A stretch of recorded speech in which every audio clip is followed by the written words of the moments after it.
está en proceso. Bueno, con las buenas noches para todos los presentes, para el profe Rubén Darío Marrufo, para el profe Lucio Jesús, para el profe Víctor, que está presente, no lo veo por acá, Germán, que ya llegó, y todos los que están presentes, es imposible pues nombrarlos a todos. Con la bienvenida vamos a iniciar hoy la presentación de los estados financieros.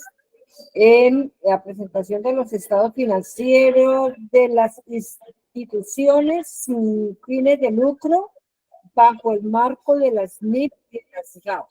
Entonces, siendo el día 9 de mayo a las 7:34 de la noche, le doy la palabra al profe Rubén Darío para hacer la presentación de nuestro expositor de esta noche.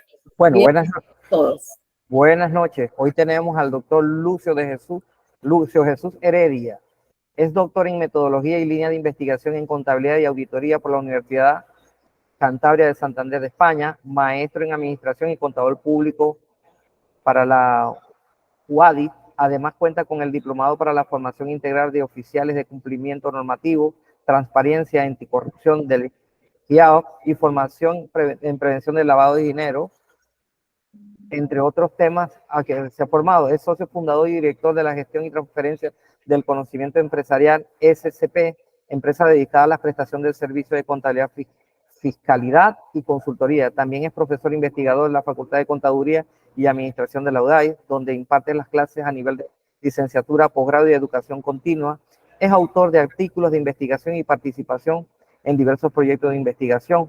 Cuenta con el reconocimiento perfil deseable del profesor SET y está certificado en Contaduría Pública por la Asociación Nacional de Facultades y Escuelas de Contaduría, ANFECA. Es socio activo del Colegio de Contadores Públicos de Yucatán, donde es integrante de la Comisión Consultiva de Contabilidad, CCPY, y de Prevención de Lavado de Dinero, CCPY. También es socio del Colegio de Posgrado en Administración e Integración del Consejo Directivo como secretario técnico. Con ustedes, el doctor Lucio Jesús Heredia. Buenas noches, doctor. Muy buenas noches, pues muchísimas gracias por la recepción a María Ginette, a Rubén Darío y pues por supuesto a Víctor Parales, que pues han estado involucrados en la organización de este importante foro y de este importante punto de encuentro, y les agradezco bastante y valoro muchísimo el poder compartir pues con todos los hermanos latinoamericanos, y eso me llena de emoción, me llena de orgullo igual, el que pues podamos hacer un bloque, sobre todo unidos en una profesión tan rica, tan importante como lo es la contaduría. Y pues dando inicio a la charla que me toca el día de hoy. No vemos la presentación todavía, o apenas la va a subir. Ahora mismo a eso iba, ¿no? Bueno, listo, le informo que no la estamos viendo. Correcto. En este momento ya estoy. Nada más les pediría, por favor, que me apoyen un poquito con el tema de si hubiese algún mensaje o algo, pues me claro dicen, que por sí, favor. profe Lucio, no se preocupe, estamos aquí pendientes de todos estos detalles. Perfecto, muy bien. Ahora, ¿ya lo ven? Sí, perfecto, profe, perfectamente lo vemos, sí. Perfecto, muy bien, pues bueno, muy bien, pues nos arrancamos con este tema, que es un tema pues bastante interesante, y que también les quiero contar un poco la historia de cómo ha ido evolucionando esto, cuando menos aquí en mi país, y también comentarles que en mi país pues manejamos principalmente las normas de información financiera. Sin embargo, nuestra normativa local cada vez está más homologada con las normas internacionales, y pues también pues estamos trabajando, hay una convergencia con los principios de contabilidad generalmente aceptados de los Estados Unidos de América, y precisamente por eso pues podemos decir que prácticamente lo que voy a platicarles el día de hoy está homogenizado y ya converge pues con la normatividad en general. Al final haré algunas precisiones sobre la normatividad aplicable, pero más que nada quiero, muy buena parte de la presentación, pues son los razonamientos que nos llevan a presentar los estados financieros de estas entidades que son diferentes a los estados financieros de una entidad lucrativa. Y vamos a platicar un poquito de esto. Pero les ponía un poco en contexto que, pues, aproximadamente hace unos 25, 30 años que empecé a trabajar de manera profesional como contador público. En el tiempo que yo estudié no había este enfoque hacia las necesidades de los usuarios de estados financieros de entidades sin fines de lucro. Y muchas de estas entidades presentaban los estados financieros porque los contadores pues aprendían el formato y la estructura de las empresas lucrativas, y a la hora de presentar los estados financieros, pues yo razonaba y decía, aquí no hay algo que no está bien, no se puede trasladar esa estructura de estados financieros a la actividad realmente de estas instituciones sin fines de lucro.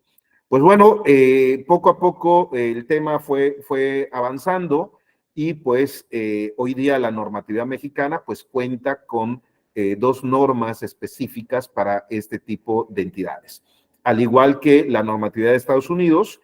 Y aunque las normas internacionales no tienen normas específicas, pero también pues dan pie a que pueda realizarse o prepararse la información financiera atendiendo a las necesidades. Y eso es lo que quiero señalar el día de hoy. Entonces, vamos a recordar un poquito ¿cuáles son los objetivos de los estados financieros? No importa el marco conceptual del que vengan, es decir, pueden ser los principios de contabilidad de los Estados Unidos de América, o bien las normas internacionales o las normas locales de Venezuela, de cualquier país, o sea, no importa.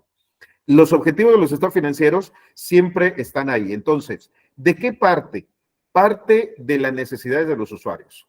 Es decir, nosotros que preparamos información financiera, la administración de la entidad de la que se están preparando la información financiera, pues debe tener claro, ¿verdad?, quiénes son sus usuarios. Tiene que tener claro a quién va dirigida la información que contienen los estados financieros. A veces lo hacemos solamente por cumplir, por el cumplimiento, porque tenemos que entregar información, y seguimos pues lo que nos enseñaron en la escuela o la estructura que aprendimos, ¿verdad?, a la que estamos acostumbrados, o a veces solamente trabajamos para el fisco y solamente nos dedicamos a cumplir con las necesidades que tiene las agencias tributarias, y nos olvidamos que las normas nos permiten adaptar la información financiera de acuerdo a las necesidades, y justo las necesidades son las de los usuarios, que son los que necesitan esta información para los fines que fuera, que en unos momentos hablaremos de estos fines.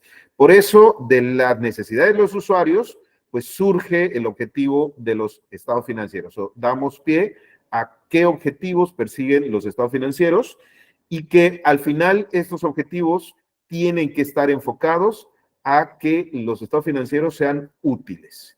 Útiles porque si el usuario tiene información que no le va a servir para nada, pues realmente estaremos perdiendo el tiempo al presentar la información financiera. Esto aplica para cualquier tipo de entidades. Pues de ahí también tendríamos que considerar pues muy cuidadosamente, ¿verdad?, qué información proporcionamos en esos estados financieros. Y para esto tenemos que atender a los marcos conceptuales de cada una de las normatividades que apliquemos, ¿no? El marco conceptual nos va a definir todos estos puntos: cuáles son las necesidades, cuáles son los objetivos de los estados financieros, para qué son útiles esos estados financieros y qué información debemos proporcionar. Hablando en términos muy coloquiales, ¿verdad?, debemos proporcionar la información suficiente para que el usuario de la información financiera pueda concebir de que esa información le es útil.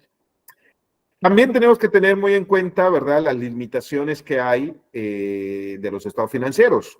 Los estados financieros, pues, nos representan, ¿verdad?, o tratan de representar la imagen fiel de la entidad, pero, pues, tiene limitaciones.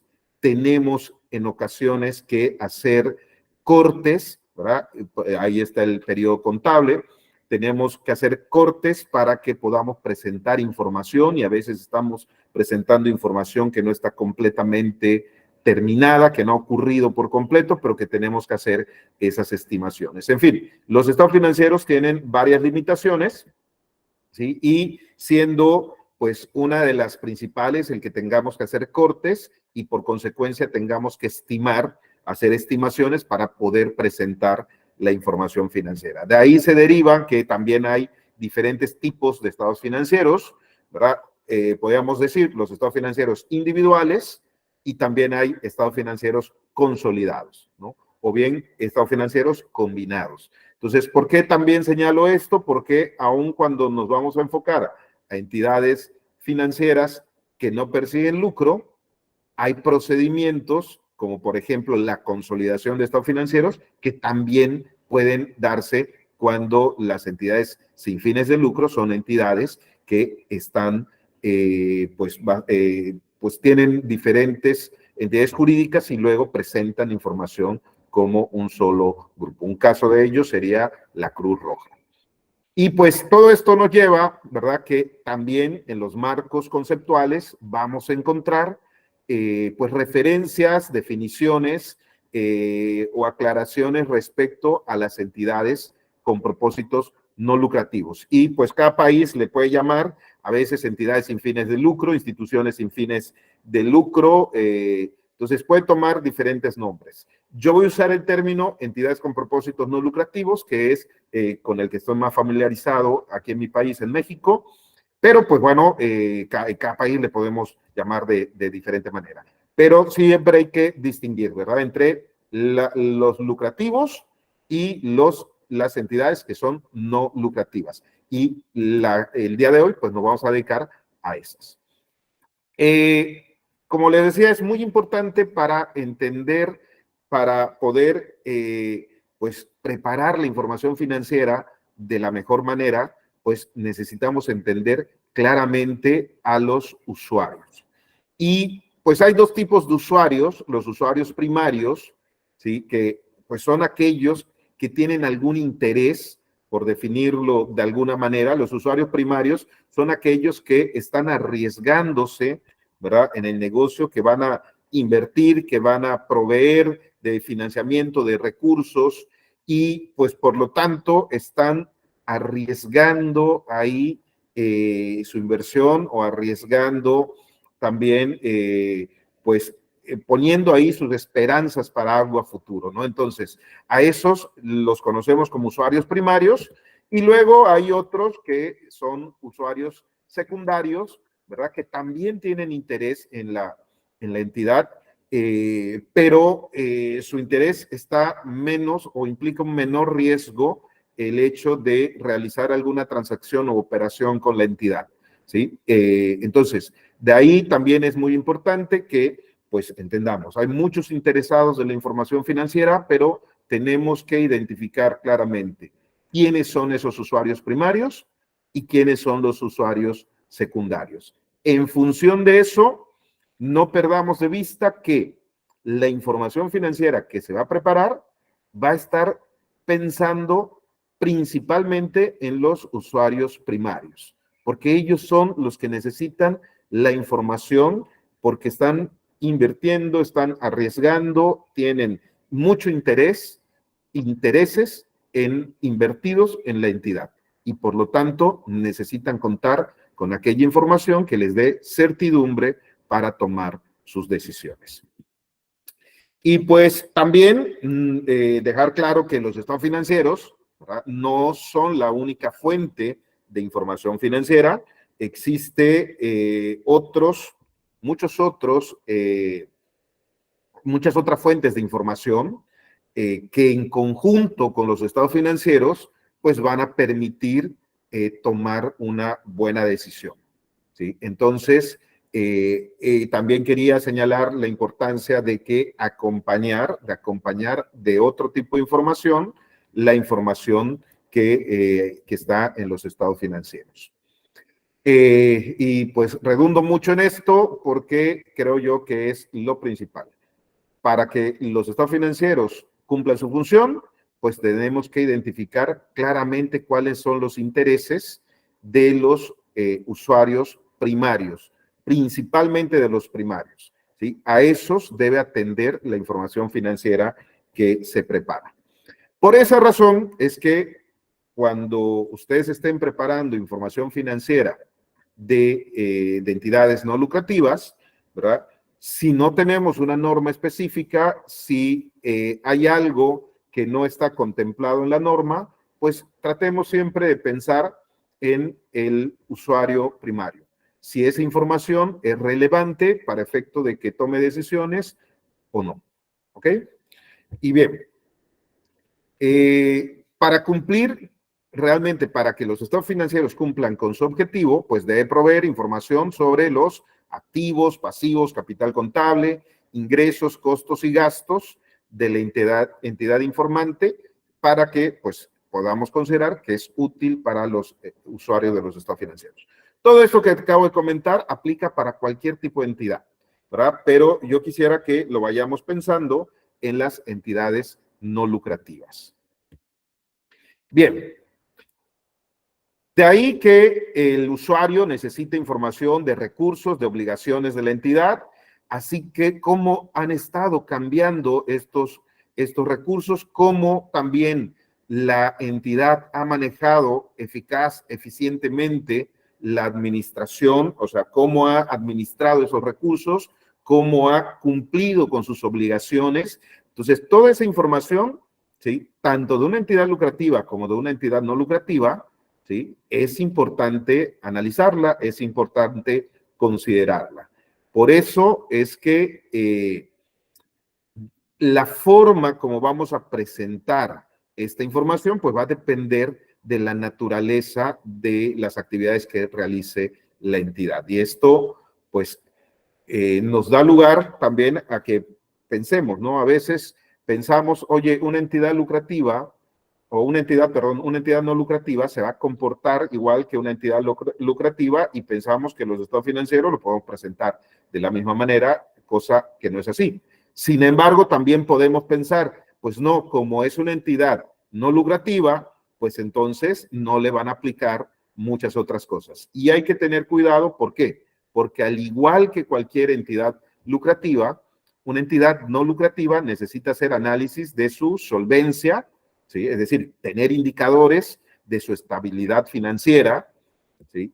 Tener indicadores respecto a su liquidez, y para eso pues necesitan los estados financieros, a su eficiencia operativa, ¿sí?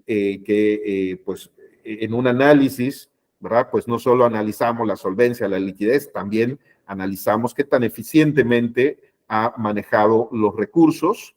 Un tema de la que tampoco están exentas, que es el riesgo financiero, ¿sí? Y el riesgo financiero, pues puede estar en función del riesgo de mercado, del alza de los precios, del alza de las tasas de interés, de la moneda extranjera, del tipo de cambio de la moneda extranjera, si es que se realiza alguna operación en moneda extranjera. Entonces, pues estos indicadores, como cualquier entidad, pues también en la entidad no lucrativa se tiene que calcular. Y finalmente, también el concepto de rentabilidad, pero probablemente no como lo manejamos en las entidades lucrativas, pero sí con un enfoque de sostenibilidad.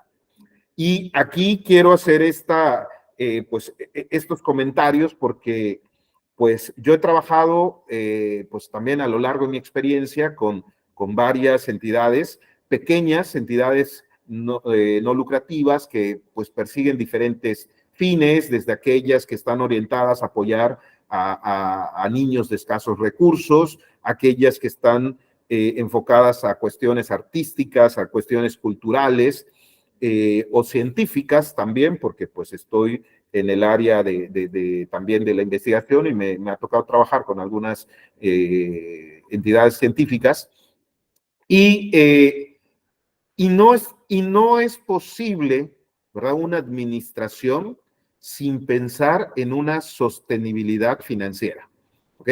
Entonces, hay situaciones donde tienen que pensar igual en cómo obtener rendimientos, pero no es su fin principal. Sin embargo, pueden realizar actividades que generen rendimientos y que también necesiten evaluarse respecto a su rentabilidad. También aquí hay una cuestión, ¿verdad?, que no lo toco como tal en la presentación, pero iniciamos esta sesión precisamente con unos comentarios respecto a la fiscalidad, respecto a los impuestos. Y pues en las entidades no lucrativas, dependiendo de cada país, pero por ejemplo en mi país, cuando obtienen una autorización por parte de la agencia tributaria, entonces tienen exención por completo del impuesto sobre la renta en aquellas actividades que sean sin fines de lucro. Pero la ley fiscal establece que si realizan operaciones que están más allá de su objetivo sin lucro, entonces por esas operaciones va a pagar un impuesto.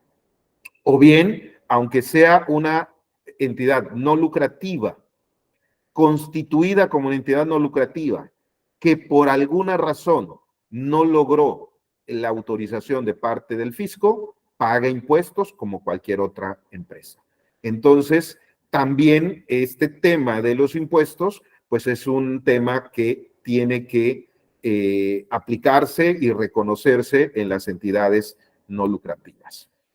Entonces, vamos pues este nada más era un preámbulo de, pues, cuáles son los objetivos de los estados financieros, que esto, pues, aplica en general para cualquier entidad. Pero vamos a hacer, para ir entendiendo, ¿verdad?, cómo los estados financieros, al final de cuentas, son diferentes en algunas cosas con los estados financieros de las entidades lucrativas, pues vamos a analizar algunas características de las entidades con propósitos no lucrativos. ¿Ok? Y, pues, por principio de cuentas, esta entidad lleva a cabo transacciones no recíprocas por las cuales obtiene recursos de donantes que no reciben en contraprestación, pagos o beneficios económicos. Y estas características son muy importantes para que reconozcamos, ¿verdad?, cuando estamos ante una entidad no lucrativa, porque pudiera perderse y realmente podamos tener, pues, o tratar de reconocer algo que no fuera. Y recuerden que tenemos un postulado, un principio, que es la sustancia económica. Entonces, por encima de la constitución de la entidad, que puede ser que se haya constituido como una asociación civil o como una entidad no lucrativa, no sé cómo se llaman en los diferentes países, los regímenes legales para constituir estas asociaciones o sociedades, pero puede resultar que no estén realizando esas actividades. Entonces, desde el punto de vista contable, tendríamos que atender a lo que realmente están haciendo, lo que realmente está ocurriendo. Entonces, por eso es importante que analicemos. Lleva a cabo transacciones no recíprocas. Recuerden, transacciones implica la entidad, una operación económica entre la entidad y una más o dos o más entidades lucrativas o no lucrativas. Entonces, cuando se realizan estas transacciones, ¿sí?, esas transacciones normalmente son recíprocas, porque una da algo y la otra recibe algo, y en la lógica económica, ¿verdad?, tiene que haber un precio pactado y tiene que haber pues un valor razonable entre estas transacciones. Pero cuando en una entidad no lucrativa, ¿sí?, esa transacción precisamente no sigue esa lógica económica. Puede ser que en la transacción, ¿verdad?, uno dé algo y el otro que recibe no entregue algo, o entregue algo que no sea equivalente en valores, ¿no? Entonces, Ahí cuando ocurre eso, es una característica que nos está conduciendo a una entidad con propósitos no lucrativos. También sus actividades de prestación de servicios, producción o venta de bienes persiguen cubrir directa o indirectamente fines de carácter social. Y eso nos debe quedar muy claro, ¿verdad? Que está orientada su actividad primaria, su actividad ordinaria, está orientada hacia un fin social, ¿ok? Pero recuerden, no solamente es fin social, sino que también tiene que realizar estas transacciones no recíprocas, ¿ok? Se tienen que cumplir estas dos. Y finalmente, no existe una participación definida de propietario, ¿sí? Y esto es algo muy importante, ¿no? Porque, pues, cuando menos en mi país ha abusado mucho de estas figuras y muchas empresas han querido desviar recursos o sacar recursos de sus empresas, ¿verdad? Para, pues, obtener exenciones de impuestos o impuestos menores y crean asociaciones civiles y todo lo demás. Entonces, en algún momento la legislación no estaba bien estructurada, ¿verdad? Y luego se estructuró y se dieron cuenta, ¿verdad? Que los que ya habían constituido esas asociaciones, sociedades, y habían trasladado ahí bienes, pues que ya no podían recuperar esos bienes. ¿Por qué? Porque una de las características de la entidad no lucrativa es que no existe participación. Es decir, el capital, el patrimonio, ¿verdad? No le corresponde a ninguna persona. Es de la asociación, es de la sociedad, es de la entidad no lucrativa, ¿verdad? Y tanto por disposiciones fiscales como por estatutos, si llega el momento de la liquidación de esta entidad con propósitos no lucrativos, pues todo ese capital tiene que destinarse a otra entidad similar, ¿sí? O a los beneficiarios, pero que no son precisamente los que aportaron el capital. Entonces, estas son las tres características que debemos tener en cuenta para identificar si estamos ante una entidad con propósitos no lucrativos. Entonces, recapitulamos. Llevar a cabo transacciones no recíprocas.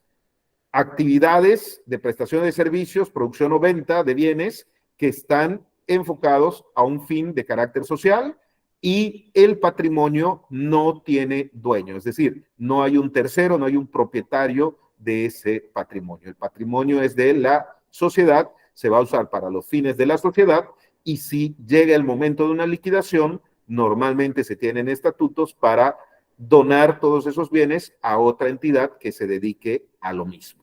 ¿Okay?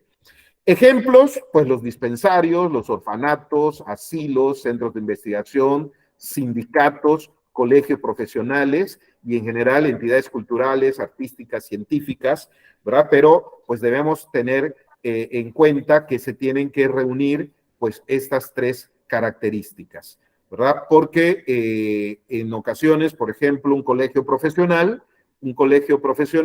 pues las cuotas, las membresías de los asociados, pues son para cubrir ese fin social, pero de pronto pueden tener también actividades como cualquier entidad lucrativa, porque de pronto los colegios profesionales se pueden dedicar a vender cursos y la venta de esos cursos las hacen al mercado, o sea, es decir, abierto al público en general, y están vendiendo un servicio en condiciones de mercado a personas que no son socios, no son asociados de ese colegio. Y entonces esa parte de esa operación, entonces no sería parte de sus actividades normales. Y por lo tanto tendría que tener, para efectos contables, el tratamiento como una operación lucrativa. Para efectos fiscales, seguramente que también va a tener un tratamiento como si fuera una actividad lucrativa. Entonces, estos son los criterios para poder reconocer una entidad con propósito no lucrativo. Prácticamente en cualquiera de los marcos conceptuales que nos encontremos de los que estamos platicando aquí, ¿no? De las NIF y de los GAP y de las normas mexicanas, que es lo que manejamos aquí en México. Entonces, el campo de acción de las entidades que tienen características predominantemente entidades con propósitos no lucrativos y de las lucrativas, pues no es tan fácil de determinar, ¿verdad? Por eso, lo principal es que tenemos que tomar en cuenta que aquellos que están aportando los recursos no esperan una retribución de esos recursos. Es decir, no existen en estas entidades el concepto de reembolsarte tu aportación, ¿sí? Ni reembolsártelo en servicios, ni reembolsártelo en productos, ni reembolsártelo en dinero otra vez, o sea, en devolverte el dinero.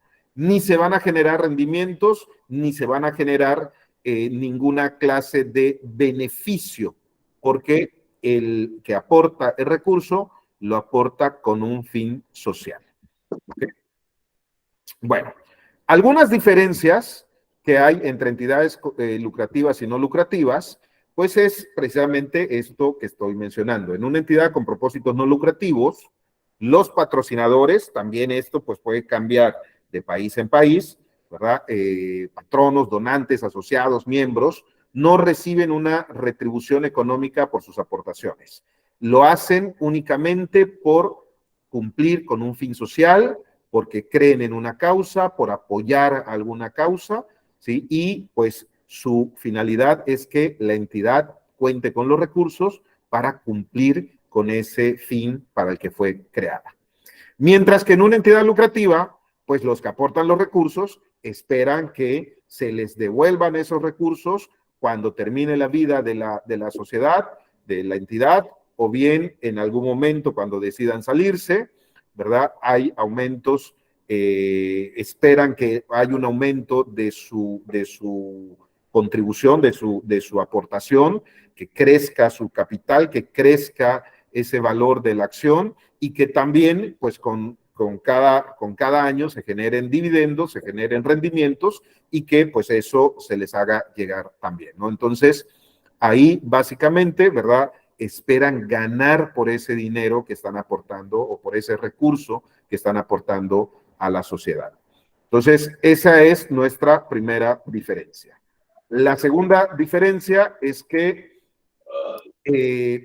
las razones, ¿verdad?, por la que aportan es que es cumplir con una causa social, con cumplir con una función, con apoyar una causa, ¿verdad? Y pues cuando entregan ese bien, pues ellos saben, ¿verdad?, que no les va a regresar, que ese bien o ese recurso va a dirigirse exclusivamente para los fines de carácter social de la entidad, ¿verdad? También hay que tomar en cuenta, ¿verdad?, que pues en algunas ocasiones los que aportan este recurso, ¿verdad?, quisieran que todo el recurso se aplique directamente a un beneficiario. Por ejemplo, si alguien aporta $10 como un apoyo para que le hagan llegar a ese dinero a través de una beca o a través de víveres o de despensa a un niño, ¿verdad? Esperaría que esos $10 le lleguen intactos. Pero en ocasiones esto no es posible, ¿verdad? Porque la entidad pues también necesita administrar, necesita cubrir sus costos administrativos y pues parte de ese recurso se dedica a la administración de la entidad y el resto pues le llega directamente a la persona o al fin que es beneficiario.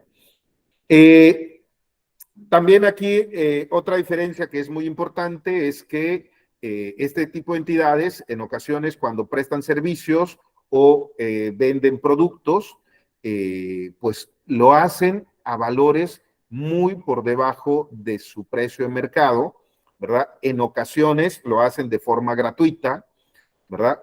Y precisamente el vender bienes o servicios por debajo de su valor o a valor cero, porque lo hacen de forma gratuita, pues esto es esperando precisamente que esos patrocinadores aporten los recursos para poder hacerlos. Entonces, aquí una de las actividades más importantes para evaluar de una entidad no lucrativa es su capacidad para conseguir los patrocinios, para conseguir los donantes, porque ese llega a ser su principal recurso, su principal fuente de recursos.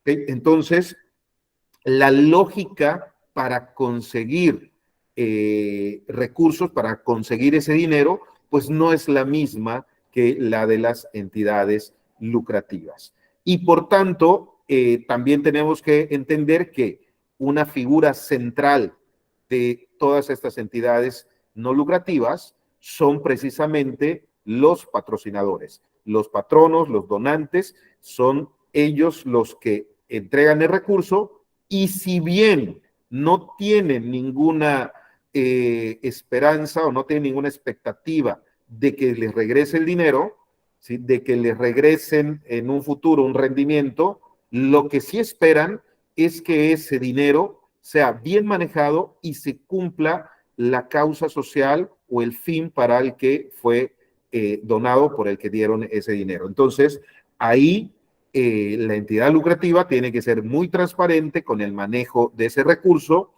y también muy claro cuando haga las cuentas, cuando presente los estados financieros, para mostrarle principalmente a estos patrocinadores, ¿verdad? ¿Cuál fue su capacidad de obtener recursos y cómo aplicó esos recursos en los diferentes programas o actividades a los que se dediquen? Hacia allá vamos a ir llegando un poquito a las ideas de los estados financieros, de por qué los estados financieros. Están hablando por ahí. Que Perdón, oigo unas voces por ahí.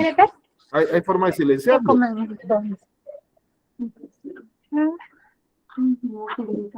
Las enchiladas no me gustaron. Perdón. Oigo mucho. Para cuando los voy a ir ahí. Apaguen el micrófono a la persona, ¿eh?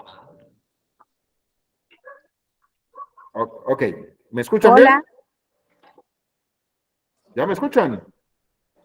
Sí, sí, yo sí te escucho. Ok. Pero no sé Si te si... escuchamos, si te escuchamos. Se escucha bien. Muy bien, por favor, a los colegas tengan la gentileza de mutear el micrófono. Les agradecemos, por favor. Bien, ok, gracias. Muy bien, entonces, les decía que la importancia de que siempre tengamos presente, ¿verdad?, que los patrocinadores son el foco principal de estas entidades no lucrativas. Es decir, la información financiera va dirigido principalmente a ellos. ¿Por qué? Porque son los que aportan los recursos para que puedan la entidad realizar su función. La razón, sus fines, cumplir sus fines, que es por la que fueron creadas. Por consiguiente, ¿verdad? Pues pueden obtener dinero a través de la venta de bienes, servicios, ¿verdad? Pero lo principal siempre va a ser esas cuotas, esas donaciones, esas suscripciones que los donantes hagan y gracias a ello, pues pueden llegar a cumplir sus fines. Entonces, algo muy importante igual, ¿sí? Y que es una de las discusiones también que han habido, digo, hay una norma al respecto, es que pues muchos de las donaciones que reciben las entidades no lucrativas es con voluntariado, ¿verdad? Entonces, otra medida de desempeño, o sea, cuando evalúan a una entidad no lucrativa, evalúan, ok, ¿cuál es tu capacidad para poder generar recursos, para poder obtener recursos a través de tus patrocinadores, a través de tus donantes? ¿Ok? ¿Qué capacidad tienes para generar también una fidelidad con estos patrones, con estos donantes? Porque la idea es que te donen continuamente y no solo ocasionalmente. ¿Ok? Pero mucha de la actividad que se realizan, muchos de los programas, mucha de la operación normal de estas entidades, también se hace con voluntariado. Por eso, las donaciones de los voluntarios en servicios son muy importantes. Mucho de la actividad descansa sobre personas que prestan servicios, y hay muchos otros servicios, no solo los que directamente están, por ejemplo, si estamos hablando de albergue, muchos voluntarios que van y son los que ahí preparan la comida, sirven la comida, atienden a las personas, pues no son empleados de la entidad. Ellos son voluntarios que sin esperar nada a cambio prestan su servicio. ¿Ok? También hay otros que aportan en especie, es decir, no dinero, y de pronto, pues las entidades que se dedican a esto, ¿verdad? Pues tienen campañas, tienen estrategias para atraer a los patrocinadores, siendo muy importantes aquellos que donan en especie. Y, por ejemplo, pues los comedores, los albergues, pues andan continuamente buscando contratos con restaurantes, con supermercados, para que les hagan llegar también pues la comida, aquella comida que no se desplazó durante el día y que pues no va a ser útil para el restaurante, para el comercio, pues para la entidad no lucrativa puede serlo, ¿no? Desde ese tipo de donaciones hasta donaciones importantes como inmuebles, ¿no? O sea, es decir, que te puedan donar el edificio, que te puedan donar maquinarias o equipo especializado para prestar algún servicio. Entonces, todo eso es muy, muy importante. Incluso, ¿verdad? Pues también hay donaciones en donde lo que te permiten es utilizar ya sea los activos del patrocinador, de tu donante, pero, por ejemplo, que te permitan usar las instalaciones, que te permitan utilizar algún, por ejemplo, un autobús, o que te permiten utilizar algún equipo. No te están donando el equipo, pero te están donando el uso durante un tiempo de ese activo, lo cual también es muy importante para poder prestar el servicio. Entonces, todo esto, ¿verdad? Pues no existe en una entidad lucrativa. Y si existe, pues no sigue una lógica normal, ¿no? Porque, pues, ¿quién quisiera donar algo? ¿Quién quisiera regalar algo a una entidad que luego va a lucrar con eso, ¿sí? Y que no persigue un fin. Entonces, hay que tener cuidado con no confundir una entidad no lucrativa, ¿verdad? Ahora bien, el donante, el patrocinador, al ser una figura central, pues también tiene un poder. Y aunque no espera, ¿verdad?, una retribución económica, sí espera que esté satisfecho con esa acción que hizo. Y para garantizar a veces el que eso pueda lograrse, pues entonces restringen algunos activos. Es decir, un patrocinador, un donador puede donar un activo, un recurso, y ponerle una restricción que le garantice que se cumpla el fin para el que lo está donando, ¿sí? De tal manera, ¿verdad? Vamos a poner un ejemplo, un donante puede decir, oye, yo apoyo esta causa a lo mejor es aquellos que protegen animales, que protegen perros y que van en la calle recogiendo perros por todas las calles que están abandonados, y pues resulta que necesitan un espacio para que puedan tener ahí a los perros. Entonces yo tengo un terreno que no me sirve, y que como apoyo la causa, pues yo puedo decir, oye, te dono este terreno, te transfiero la propiedad de este terreno, pero te pongo una condición. La condición es que este terreno nunca lo vas a poder vender. Es decir, sí, es únicamente para que lo uses. Y cuando se hace la donación, ¿sí?, se tiene que firmar el contrato de donación, la transferencia de la propiedad, la escritura, o como le llamen en sus países, a esa traslación de la propiedad. Ahí se pone la condición. Se pone la condición que nunca va a poder venderlo. Recuerden que, pues, el nunca significa nunca mientras estén en las operaciones.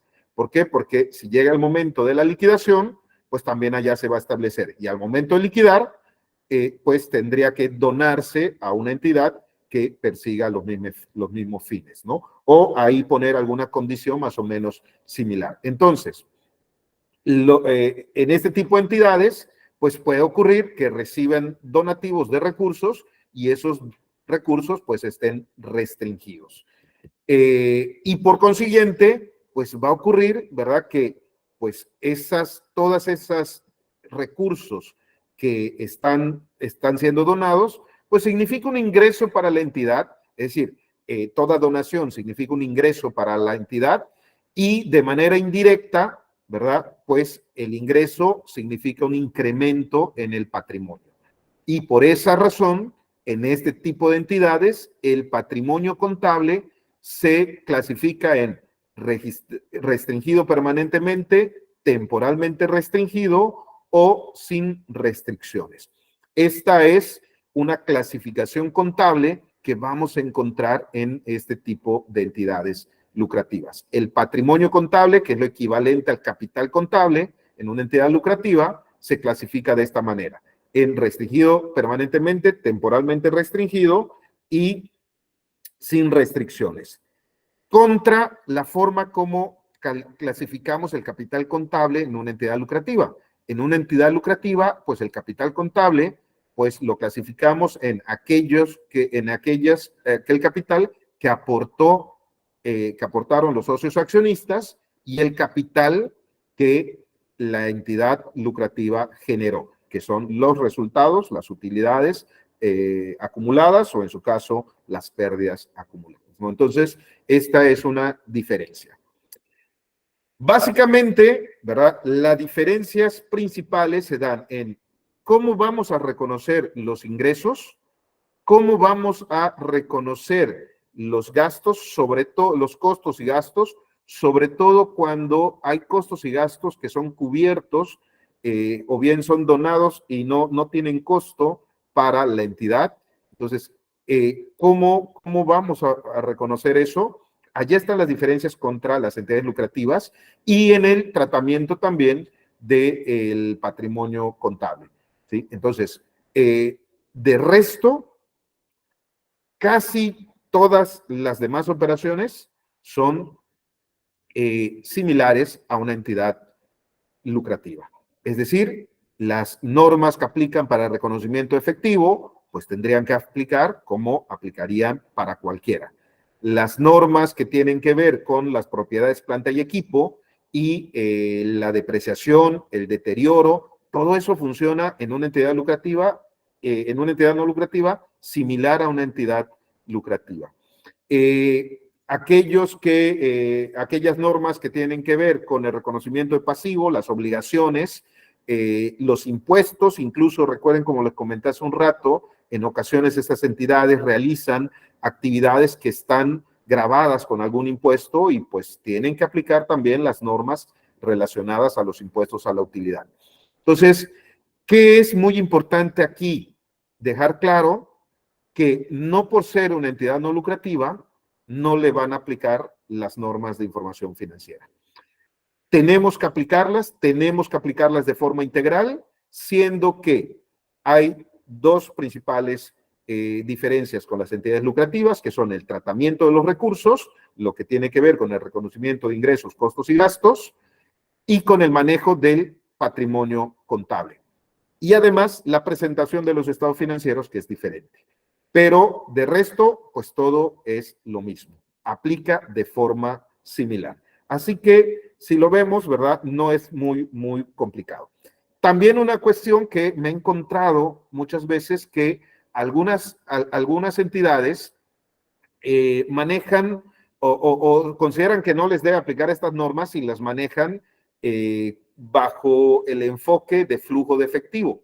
Es decir, no bajo el enfoque del postulado de devengación contable, sino que con el enfoque de flujo de efectivo y reconocen contablemente lo que cobran, lo que pagan y se olvidan de todas las demás normas. No es lo correcto es el tratamiento integral del marco conceptual que apliques, ya sea NIF mexicanas, los principios de contabilidad de Estados Unidos o las normas internacionales de información financiera. Entonces, las semejanzas, pues igual que todos van a tener mano de obra, van a comprar, van a tener que, no en todos lados les van a hacer donaciones, en ocasiones pues tienes que ir al súper y tienes que ir y comprar en el supermercado o en las tiendas o con diferentes proveedores y te van a tratar como cualquier otra entidad. ¿Sí? Y aquí hay algo muy importante igual que me he topado con muchas entidades que pues piensan que por ser una entidad no lucrativa, ¿verdad?, no tienen ningún compromiso con los empleados. Incluso en ocasiones de pronto le empiezan a pagar a los voluntarios, ¿sí? Y empiezan a, la persona que iba de forma voluntaria empieza a convertirse realmente en un trabajador de la entidad no lucrativa. Entonces, hay que tener cuidado, ¿verdad? Porque me he topado con muchas entidades no lucrativas que tienen muchos problemas laborales y que han llegado a la liquidación precisamente por los problemas laborales, con demandas porque no pagaron todo lo que tenían que pagar. Y muchas veces es porque igual los administradores pues son gente que tiene muy buenas intenciones, pero que no se preparan lo suficiente en la administración o gestión de las entidades, de estas entidades, ¿no? Entonces, piensan que por tener un fin social no les aplican muchas disposiciones. Pues como lo estamos viendo ahorita con el tema de la normatividad, pues que les aplica prácticamente todo. ¿Okay? Igual como cualquier entidad, pueden solicitar préstamos, ¿verdad? Pueden, pues obviamente esos préstamos pues les van a generar un costo financiero y tendrían que cubrir esos costos financieros como cualquier otra entidad. Y no solo préstamos, en general pues pudieran realizar cualquier otro tipo de operación financiera que les genere obligaciones. Y pues en general, pues todo lo que tiene que ver con este tipo de entidades, ¿verdad? Al final van a ser evaluados en cuanto a qué tan eficientemente se han manejado los recursos, su nivel de solvencia, de liquidez, el riesgo financiero, cómo generan los flujos de efectivo, cómo cambiaron los recursos, si fue capaz de lograr una sostenibilidad financiera. Entonces, todo eso pues lleva a los estados financieros, ¿verdad? Y que pues en este tipo de entidades, el paquete de estados financieros se compone de 3, ¿ok? A diferencia de las entidades lucrativas que estamos hablando de 4, ¿ok? El balance general o estado de situación financiera, pues es el mismo estado financiero que conocemos, ¿verdad? Es el que muestra los activos, pasivos y patrimonio contable en el caso de entidades no lucrativas, ¿ok? Nada más recuerden que, como les comenté, los recursos y el patrimonio contable pudieran tener una restricción. Y eso es la diferencia, la única diferencia que pudiera haber en el estado de situación financiera o balance general. En esta entidad, en este tipo de entidades, no existe el estado de resultado integral. ¿Por qué? Porque el estado de resultado integral atiende a, pues, a un concepto de utilidad lucrativa, ¿sí? Y por lo tanto, pues no aplicaría. Y tampoco aplica para este tipo de entidades el estado de cambios en el capital contable, porque no existe un concepto de capital contable como lo entendemos en la entidad lucrativa. Por eso presentan un estado financiero que se llama estado de actividades. En este estado financiero, ¿sí?, básicamente ahí se muestran los ingresos, costos y gastos, y esos ingresos, costos y gastos pues impactan al patrimonio contable y por lo tanto también se muestra el cambio neto en el patrimonio contable. Entonces, ese cambio neto es lo equivalente a la utilidad o pérdida del ejercicio. Vamos a explicar un poquito más adelante y vamos a ver un modelo pues para que podamos tenerlo más claro. Y luego el estado de flujo de efectivo. Y el estado de flujo de efectivo. Lucio, Sí, diga. bueno, mira, creo yo que ya se va a cambiar el término contable, ¿no? ¿Por qué razón, no? Porque todo parte de la contabilidad, ¿no? ¿Sí? Entonces, si yo le llamo al capital solo contable, lo demás, ¿qué sería, no? ¿Sí? Y eso lo estamos viendo en el INSP ahora, ¿no? Ok. Pero está excelente tu plática, ¿no? Muy bien, Sí. muy bien. Sí, todos los, o sea, todo, esto es lo enriquecedor de esta profesión y creo que en estas últimas 2 décadas que han habido pues toda esta revolución en la normatividad contable y en la normatividad de auditoría, pues nos lleva a cuestionarnos términos, como bien comenta doctor Carlos. Pues probablemente el término contable pues nos está limitando y igual yo he usado en algunos momentos el término información financiera, ¿verdad? Porque parece que también vamos hacia hablar más de que contabilidad, hablar de información financiera, dejando lo contable básicamente para la técnica, ¿no? Pero yo creo que por allá va el asunto. Pero bueno, finalmente, recapitulando, el paquete de estados financieros para entidades con propósitos no lucrativos consta de estos 3. Estado de situación financiera, que tiene como cambio o como diferencia la clasificación del patrimonio en restringido, no restringido y con restricciones temporales, que vamos a ver en un ratito. El estado de actividades, que es una combinación entre el estado de resultados y el estado de cambios en el capital contable, ¿sí? Más o menos es lo que se pretende presentar en este estado de actividades, pero adecuado a lo que requiere el usuario de la información financiera. Y el estado de flujo de efectivo, que ese es como lo conocemos, es decir, ya sea por el método directo, por el método indirecto, ese no cambia, es el mismo. Y por supuesto, acompañado de las notas de los estados financieros. Todo esto forma el conjunto de estados financieros básicos de entidades con propósitos no lucrativos.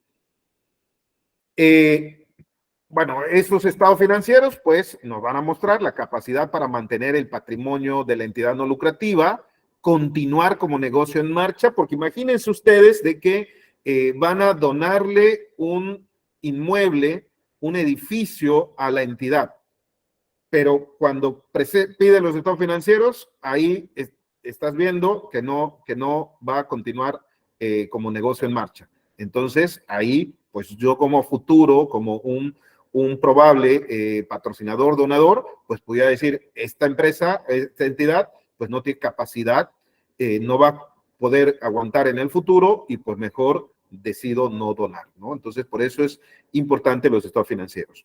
Su situación financiera, pues es el monto y naturaleza de los activos pasivos y el patrimonio contable, los efectos de las operaciones que modifican el monto y la naturaleza de los activos netos, el monto y tipo de flujos de efectivo de entrada y de salida, que eso es importante, cómo entró el flujo efectivo y en dónde los aplicamos. Recuerden, puede ser por la operación, que es la entrada, que sería la forma de obtener recursos de forma natural, son las donaciones, las contribuciones, los patrocinios, ¿verdad? Pero pues igual pudieron haber entrado por financiamientos o bien pudo haber salido el dinero, ¿verdad? O haber entrado por alguna desinversión de la entidad. Entonces, el flujo efectivo también, el estado de flujo de efectivo se vuelve importante para poder evaluar. Y por supuesto, el desempeño financiero de la administración, y todo esto acompañado de otra información financiera muy importante, perdón, no financiera, muy importante, que también va en las notas. Es decir, información de a qué población atendiste, cuántos fueron beneficiados. Por ejemplo, si te dedicas, si eres un albergue o eres una entidad que te creas, que fuiste concebida para mejorar la capacidad nutricional de los niños de un área rural, pues entonces probablemente reveles cuál el promedio el índice promedio de desnutrición, cómo aumentó de un periodo a otro, si se logró una mejoría, no se logró una mejoría. En fin, hay mucha información no financiera que puede ponerse en las notas para que el usuario pues pueda evaluar. Además también, y creo que también nuestra profesión pues es uno de los expertos, pues es experta y en las escuelas deberíamos igual enseñar a que los alumnos preparen informes anuales. En estos informes anuales, que a veces solo las empresas grandes los preparan, o las empresas que están listadas en bolsa, que por obligación tienen que presentar esos informes anuales, donde pues hay una serie de información que es muy útil para el usuario. Estas entidades pues tendrían que preparar algo como eso. Bueno, recapitulando, el estado de situación financiera, ¿verdad? Nos va a mostrar la información de los activos ordenados por su disponibilidad, pero también mostrando sus restricciones. Como les comenté hace un rato, si una persona dona un inmueble y no quiere que lo vendas, te tiene que poner esa restricción. O a lo mejor te puede decir, oye, yo te voy a donar este inmueble, pero durante 15 años lo tienes que utilizar. Después de pasados los 15 años, ya puedes hacer con el inmueble lo que quieras. ¿Ok? Es decir, esa sería una restricción temporal. Por eso la clasificación de estos recursos, porque son dos cosas. Clasificas el recurso, pero también clasificas el patrimonio contable. ¿Ok?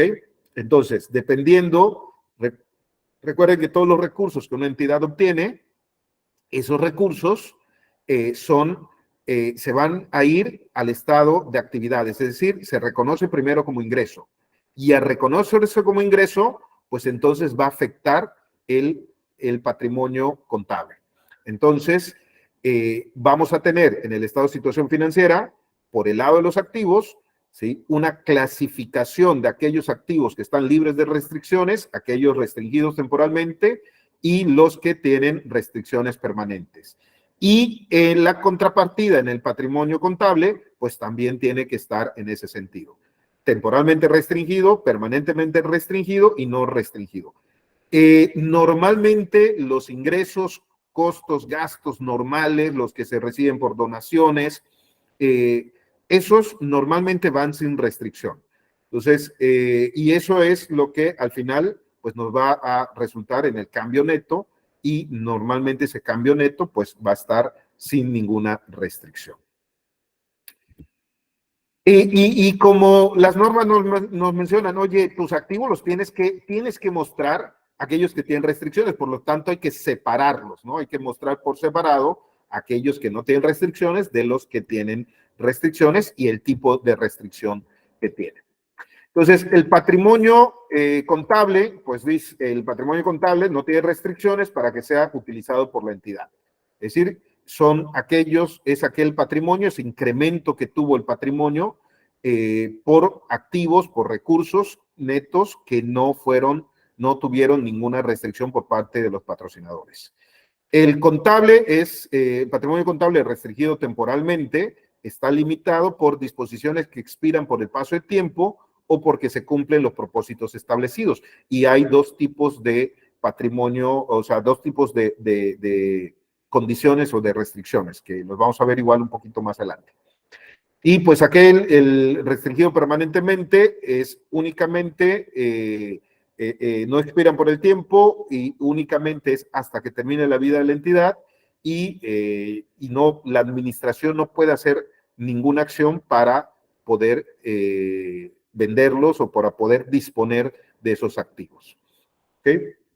Bueno, por cuestiones de tiempo me voy a ir a mencionar. Las restricciones temporales pueden ser de plazo, aquellas que te dicen, ok, puedes usar el activo, no lo puedes usar, no puedes disponerlo más que para usarlo en los fines de la entidad durante cierto tiempo. Terminado ese tiempo, pues puedes disponer de ese activo para usarlo o para venderlo o para disponerlo para cualquier otra cosa. O de propósito, si es que específicamente va a ser utilizado para algo. Y también en el momento en que se cumple ese propósito, pues ya queda disponible para que la entidad pueda hacer lo que quiera con ese activo y pues también puede haber una combinación de los anteriores. ¿Ok? Ahora, ¿por qué se hacen este tipo de restricciones? Pues porque el donador quiere que se cumplan ciertas actividades o programas, o bien porque te está donando algo. Por ejemplo, te pueden donar un dinero y decirte, este recurso quiero que te lo estoy donando con la restricción de que lo tienes que poner a una inversión y durante un cierto tiempo te va a generar un rendimiento y ese rendimiento vas vas a disponer de él para que te cubra tu operación, pero la inversión ahí va a estar y no puedes disponer de la inversión, ¿sí? Uso en un periodo futuro específico o bien para adquirir activos de larga duración. Cuando son restricciones permanentes, ¿verdad? Pues es que su propósito es preservarlos y no venderlos. Y pues está un poco pequeño, pero les voy a hacer llegar la presentación para que la puedan analizar un poco mejor. Pero pues aquí estamos viendo dos estados de situación financiera, también los estados de situación financiera. En general, todos los estados financieros tienen que presentarse de forma comparativa, como se presentan o como se deben presentar todos los estados financieros, cuando menos con el año anterior, ¿ok? Entonces, aquí como podemos ver, la presentación de los estados financieros, del estado de situación financiera, es una presentación matricial.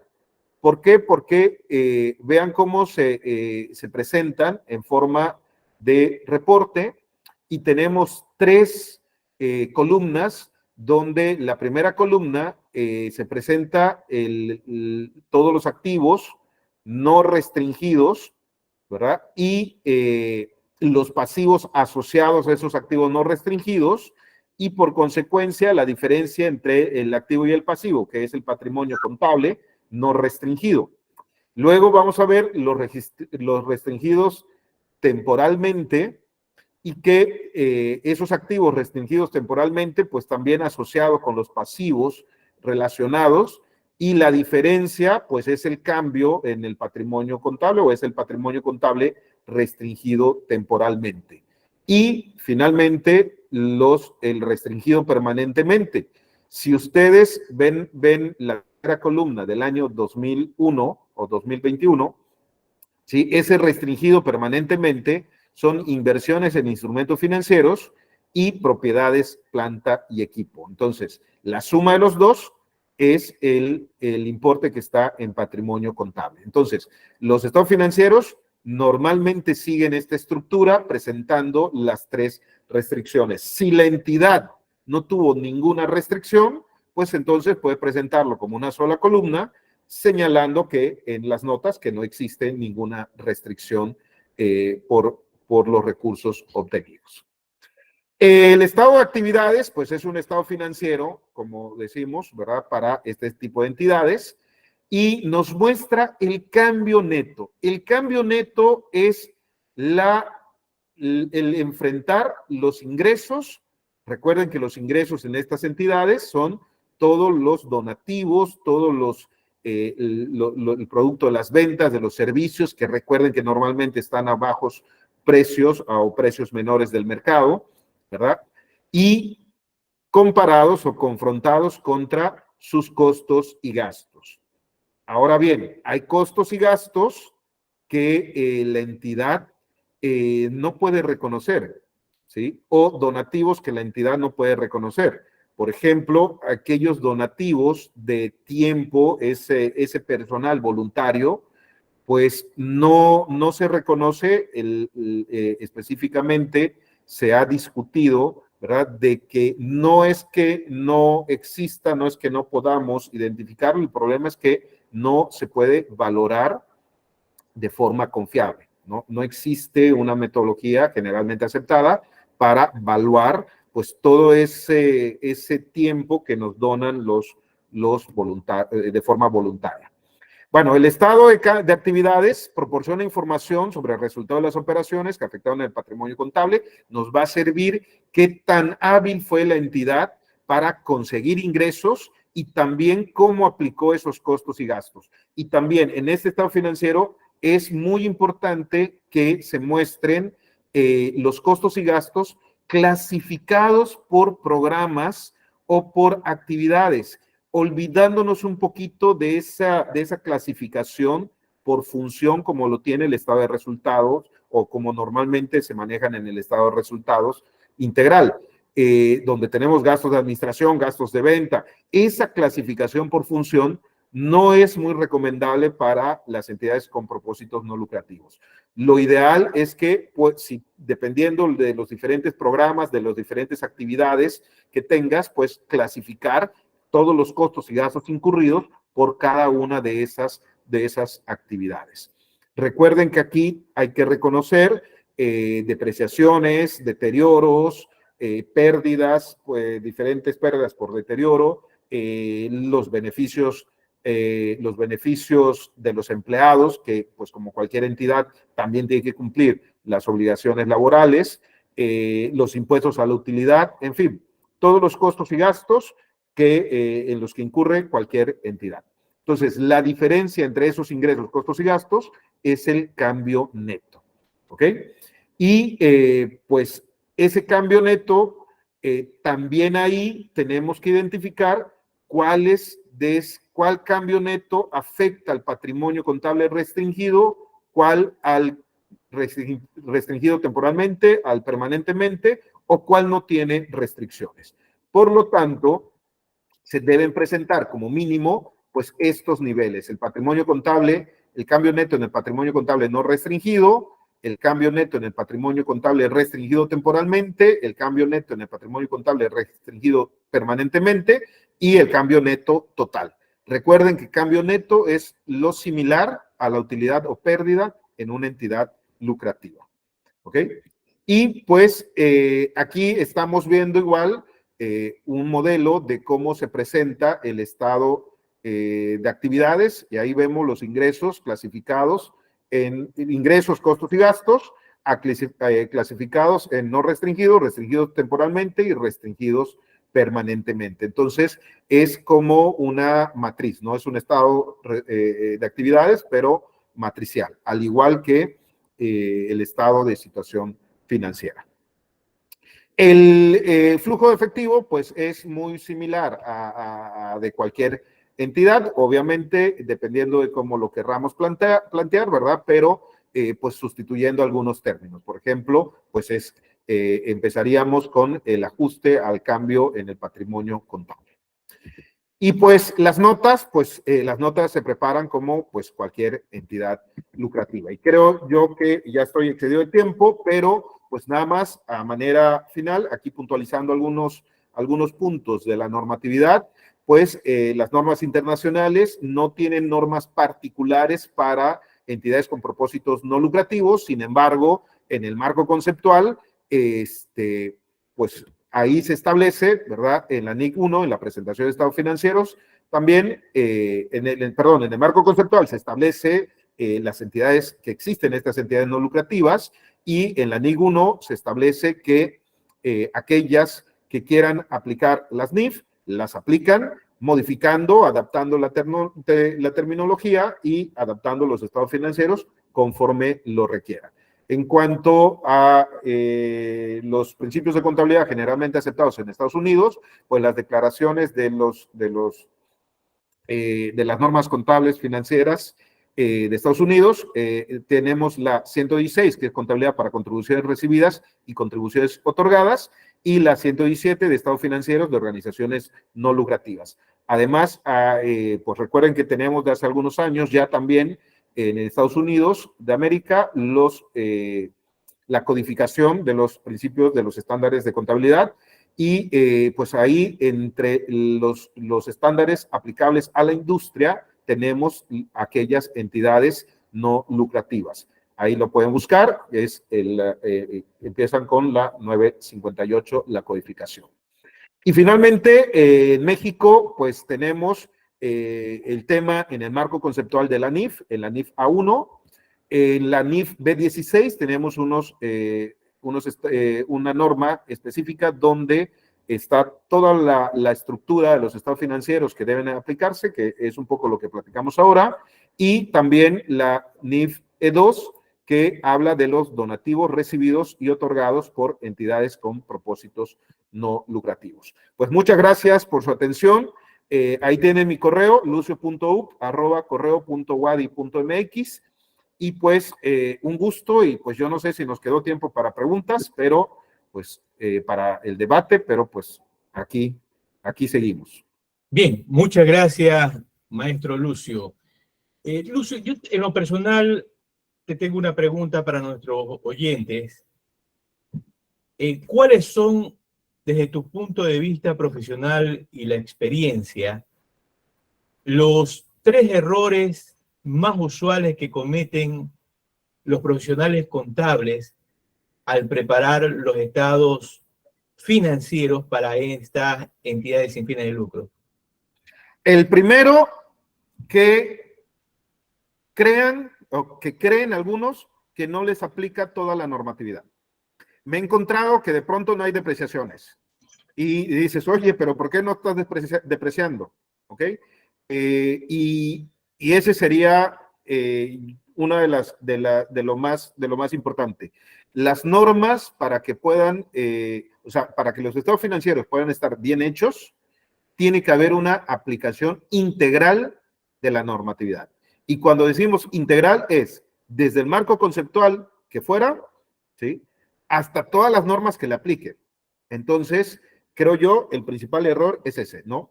El que no considere. El segundo es que algunos tienen el enfoque del flujo de efectivo en lugar de vengación.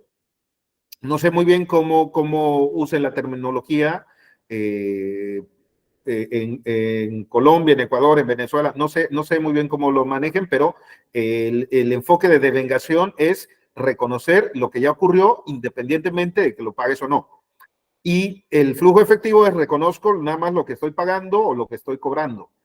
Entonces, hacen una contabilidad con base en un flujo efectivo y eso no es correcto, ¿ok? Porque se omite pues un montón de información. ¿Sí? Y probablemente el tercero, que no sea un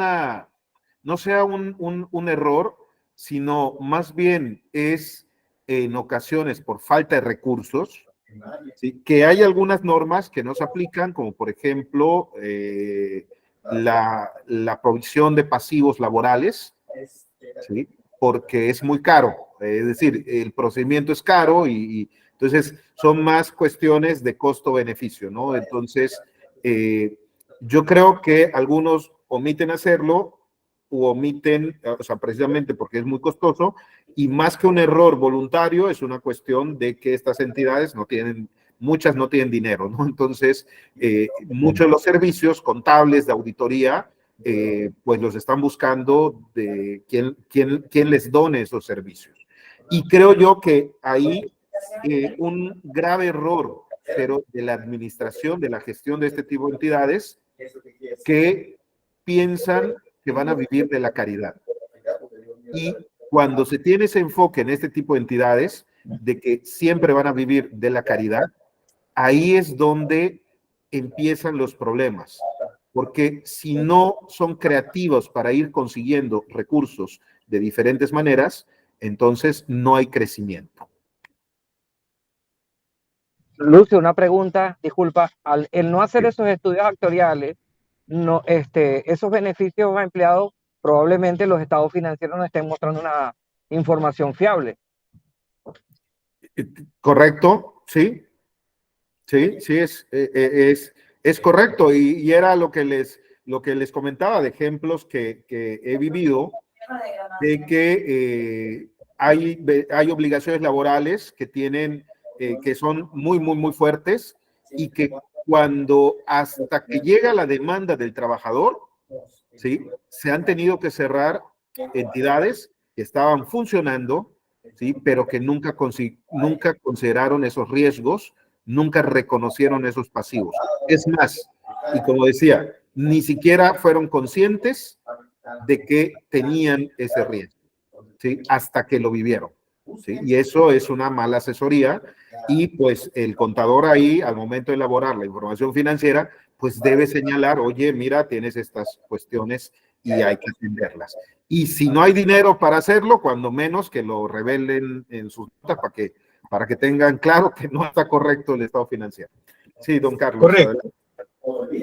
Nuestro colega Rodrigo Vallejo Sánchez nos dice, no hay depreciaciones. Bien, respecto a eso, bien el maestro Lucio indicó, sí, hay que reconocer las depreciaciones, hay que reconocer los estudios actuariales y hay que entender la diferencia entre la aplicación de ciertas normas y otras no. Nos dice Tomás Vázquez Torres, excelente ponencia, colega. Magnolia Velázquez nos dice, Dios lo bendiga.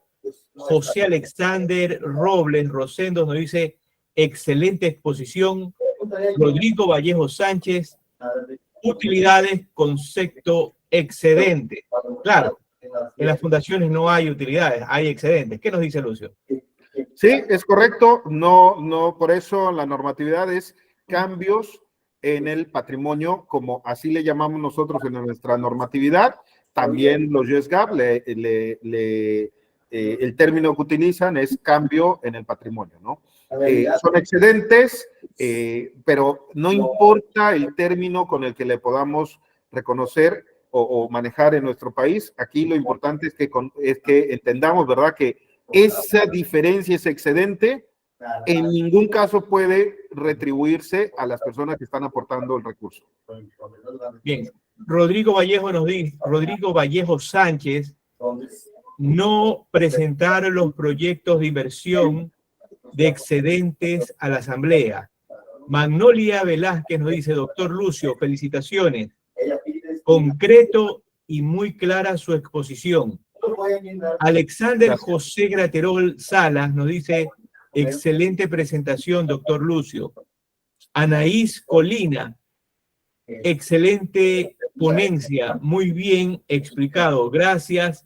Saludos desde Venezuela. Lucio, te has traído una barra. Gracias, sí. Hay una pregunta que acabo de ver, perdón, don Carlos. Sí, no te preocupes. Preguntaban si aplica corrección monetaria. Si están en entornos inflacionarios, ¿sí? Si están en entornos inflacionarios, deben evaluar y sí, si les aplica, dependiendo del entorno inflacionario, sí les aplica. Es decir, sí hay que hacer la evaluación para ver si les aplica o no les aplica. Y si les aplica, sí les aplica. Muy bien, el doctor Carlos Enrique Pacheco el doctor Carlos Enrique Pacheco Cuello de México tiene la palabra y nos vamos con Rubén. Ok, Lucio, primero te felicito. Gracias, gracias. Excelente plática. Creo que no hubo alguien mejor para escoger, ¿no? Para que entre un grupo, ¿no? ¿Sí? Gracias, gracias. La verdad, excelente plática. Mira, Lucio, a veces la gente confunde mucho las cosas, ¿no? Te voy a explicar, ¿no? Mira, dicen, los terrenos no se deprecian, ¿no? Yo les digo, bueno, ¿y dónde está asentado tu negocio, no? Pues en un terreno, ¿no? Nada más que como yo no sé el tiempo de vida útil, o sea,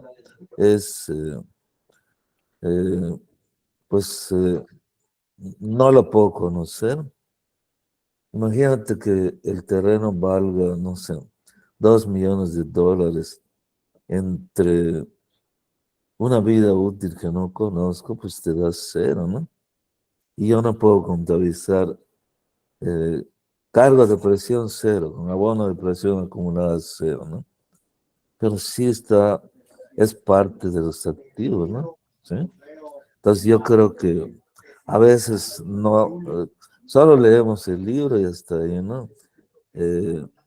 Pero bueno, para mí, Lucio, la verdad, te felicito y qué bueno que estás, ¿eh? Gracias, gracias. Ya invité a Ligia también porque esté con nosotros, ¿no? ¿Sí? Muy bien. Muchas gracias, Carlos. Muy bien, Lucio. Yo, por mí, aplauso, ¿eh? ¿Sí? Muchas gracias. Okay. Muy bien, tiene la palabra Rubén. Bueno, para darle respuesta al doctor Carlos, depende del contexto de los terrenos. Es importante, los colegas que si pueden leer el párrafo 58 de la NIC 16, en el contexto de que un terreno se tiene que medir por separado del valor del inmueble.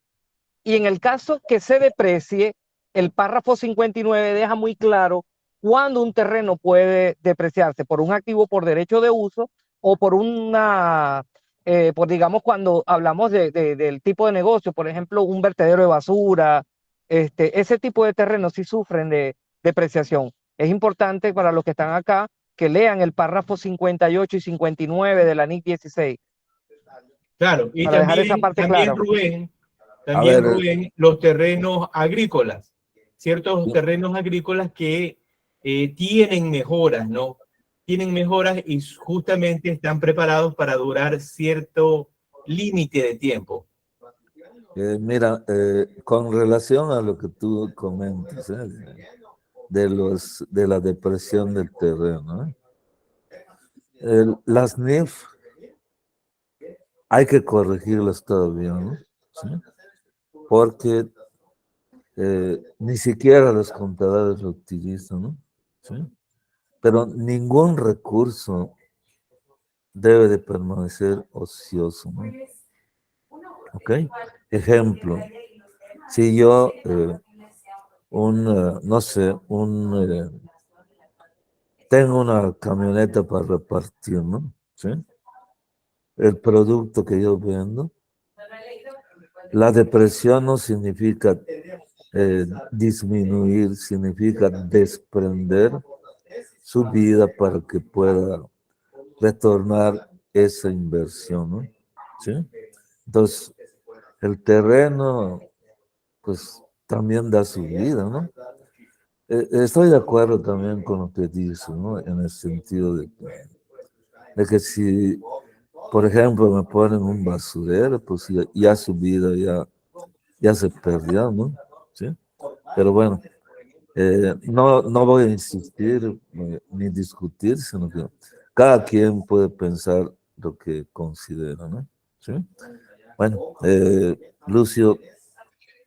Digo, yo nada más tendría que comentar al respecto que, como también lo comenté en algún momento, las normas tienen que aplicarse de forma integral y considerando la sustancia económica, ¿no? Entonces, justo lo que el párrafo que leía Rubén, Darío hace unos momentos, es el ejemplo de cómo una norma no se aplica a rajatabla, no es algo inflexible, sino, o sea, es decir, que tenemos que ir también evolucionando un poquito de aquellas cosas que decíamos, oye, esto es así siempre, pues hay que ver que algunas no, ¿no? Y por ejemplo, pues yo coincido ahí con este párrafo, ¿verdad? Que señala que hay ocasiones donde sí un terreno pudiera depreciarse. Lucy, con esto quiero complementar lo del terreno. Vean que un terreno también, si es dividido en parcelas, se reconoce como inventario. Un terreno que tengo para fines de revaluarlo o para arrendarlo es una propiedad de inversión. Entonces depende del contexto, tal cual como dice el doctor Lucio. El modelo de negocio va a determinar el reconocimiento y medición del terreno. Correcto. Sobre ese tema quisiera también brindar algún comentario, si me permiten. Pues claro, sí. Gracias. Muy buenas noches. Muy buena presentación, excelente presentación, definitivamente. Quiero felicitarte. El tema del terreno, pues, como decían, si es un depósito de desechos sólidos, definitivamente se deprecia, pero también al mismo tiempo puede restaurarse. Hay un costo de restauración. Las normas pueden definir el costo de restauración si yo lo puedo dejar por separado o lo puedo incorporar también, dependiendo de cómo los modelos de negocio ustedes están estableciendo. Porque también un terreno cuando se dedica a desechos de basura sólidos, también puede llegar a servir se sirven los lixiviados, pero también puede haber otro tema por ahí, que es la generación de basura por los desechos sólidos mismos, ¿no? La degradación de la basura también puede generar energía y eso puede generar ingresos para la entidad y yo puedo estar dándole mantenimiento al terreno de alguna manera y esos costos de restauración puedo llevarlos al mismo activo y depreciarlos con el tiempo que esto puede considerarse de vida. Tal vez no sea la vida que ya tenía normalmente o que haya revaluado o considerado un lapso más de tiempo de vida y así. Entonces, normalmente en las ONG he visto, y sobre todo, especialmente en instituciones sin fines de lucro educativas, que aquí en El Salvador hay una ley reguladora de la educación superior y les pide de que los excedentes los ocupen, por ejemplo, para infraestructura, de docencia, proyección social e investigación científica. Pero ¿qué sucede? Tengo que agarrar los excedentes de este año para poder invertirlos en el próximo y no puedo gastármelos si no es ahí. Pero cuando me refiero a infraestructura, estoy comprando edificios, tecnología, etcétera, cambios tecnológicos, pero van acumulando los excedentes en su patrimonio, cuando lo que tendría que suceder es que estos excedentes se vayan liquidando contra la depreciación misma para que no afecten el ejercicio siguiente. Entonces, por ahí habrá que analizar qué conveniente es, porque también, por otro lado, quiero decirles, la banca internacional, que está como banca local acá o regional, también le exige a las entidades a mantener los excedentes allí porque estás mostrando una situación financiera bastante favorable para que yo te pueda calificar un crédito. Entonces, hay situaciones que hay que considerar dentro de todo esto, no solamente en una normativa como tal, sino que ver qué se puede desarrollar, qué se le puede sugerir no solo a la banca o a los organismos para que esto también cambie, porque no lo veo correcto como se maneja normalmente. Muchas gracias. Gracias, Alberto. Nuestra colega Morena, chuta, se me escapa el apellido, tenía levantada la mano, su participación. Bien, hasta que nuestra colega levante la mano, otra observación.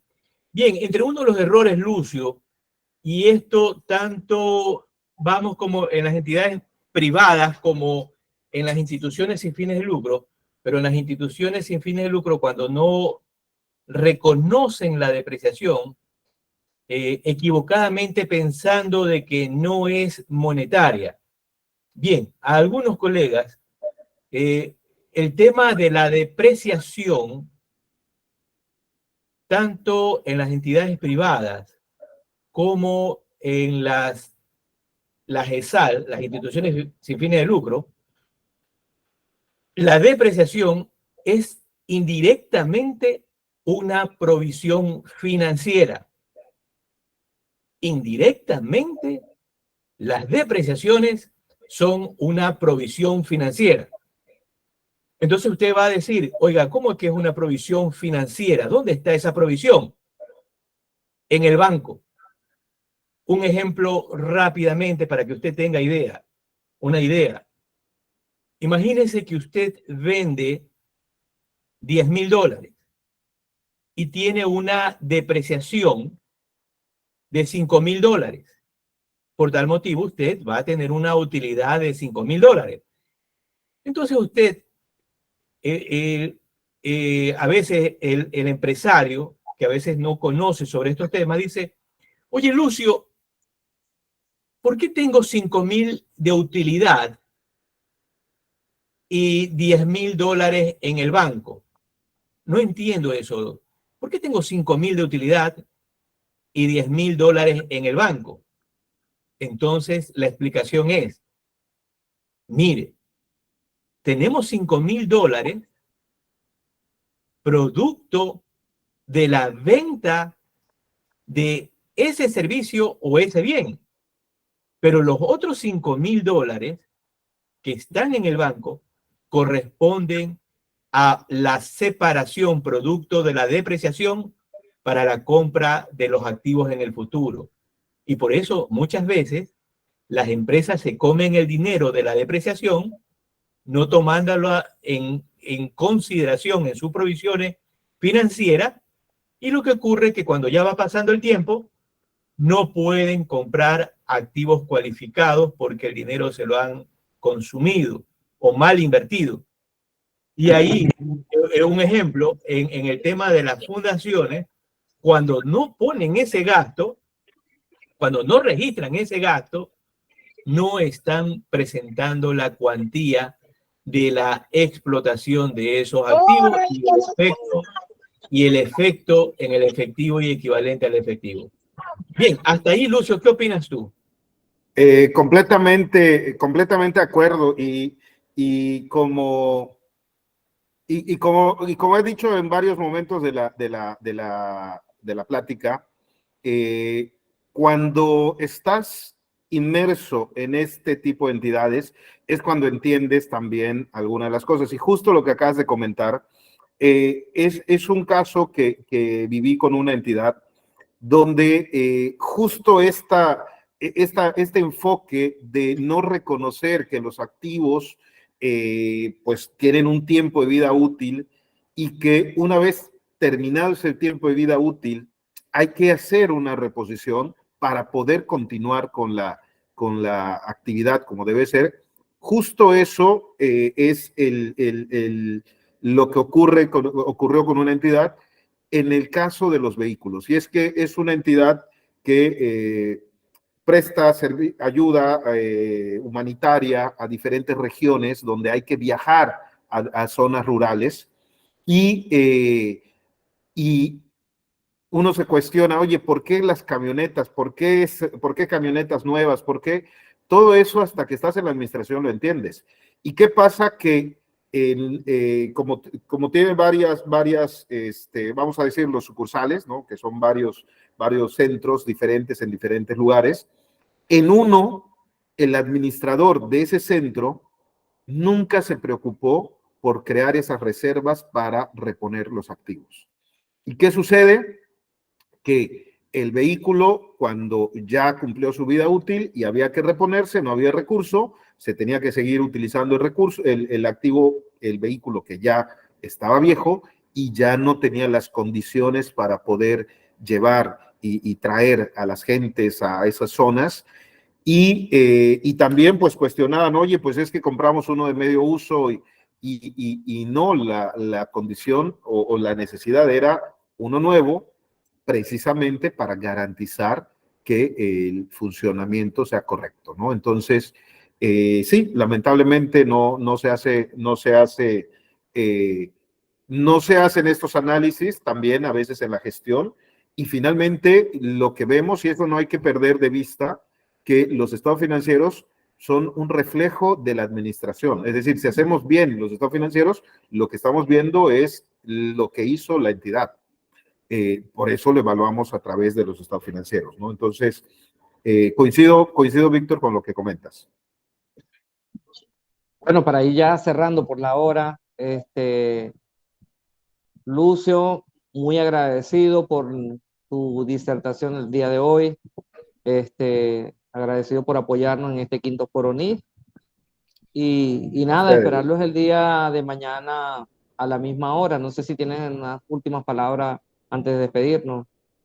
Pues tal vez lo último y que también es muy interesante, y aunque este foro es de normatividad contable, ¿verdad? No podemos dejar a un lado las cuestiones fiscales, de fiscalidad, las tributarias, y muchas entidades pues tendrán en sus propias localidades la normatividad fiscal que les aplique, ¿verdad? Pero independientemente de lo que te aplique fiscalmente, los estados financieros, los conceptos que platicamos hoy, es lo que debe prevalecer.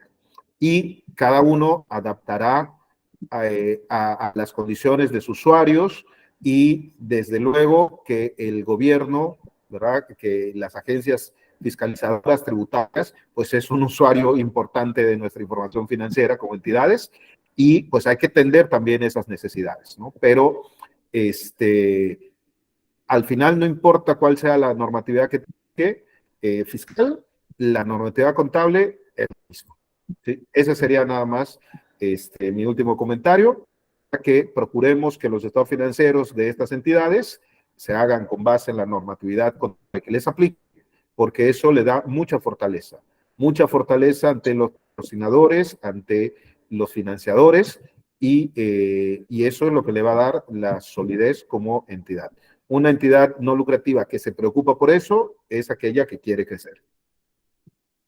Bueno, Lucio, agradecido por tu ponencia el día de hoy. Y ya saben, el día de mañana nos vemos con la licenciada, a la doctora Alejandra Hidalgo, con otro tema en este quinto foro NIT. Bueno, que tengan todos muy buenas noches, que descansen. Muchas gracias, Rubén. Si me permites nada más atender una pregunta que acabo de ver ahora y que Eric Andrés Romero pregunta. Hice una consulta, las entidades sin fines de lucro están bajo algún control sobre lavados de activos, y quiero comentar lo que el día de ayer, precisamente en la charla de COSO, que decían, oye, la contabilidad se vuelve un instrumento muy importante, ¿verdad? Desde luego que forma parte del control interno, y pues cada vez a la contaduría le han estado colgando más cosas, y eso es el lavado de dinero. Entonces, depende de cada normatividad, Eric, depende de cada país, de cada región. Recordemos que para la prevención del lavado de dinero, cada país hace un estudio de cuáles son sus áreas de mayor riesgo, y en función de eso selecciona las actividades vulnerables. En México, la recepción de donativos es una actividad vulnerable. Efectivamente, aquí todas las entidades que reciben donativos tienen que darse de alta como sujeto obligado de la ley de lavado de dinero, antilavado de dinero, y manifestar la actividad vulnerable, que es de recibir donativos. Entonces, para México se aplica. Ahora, bueno, muchas gracias por dar respuesta al colega. Y nada, nos vemos mañana. Que tengan muy buenas una noches. Feliz noche y bendiciones. Buenas noches, bendiciones. Noches, que descansen. Buenas noches. Buenas noches a Hasta luego. todos. Bye bye, nos vemos mañana. Excelente exposición, felicitaciones. Gracias. Hasta luego. Gracias, muy buenas noches. Bueno, Muchas gracias. Muchas gracias, que Dios le bendiga. Muchas gracias, bendiciones.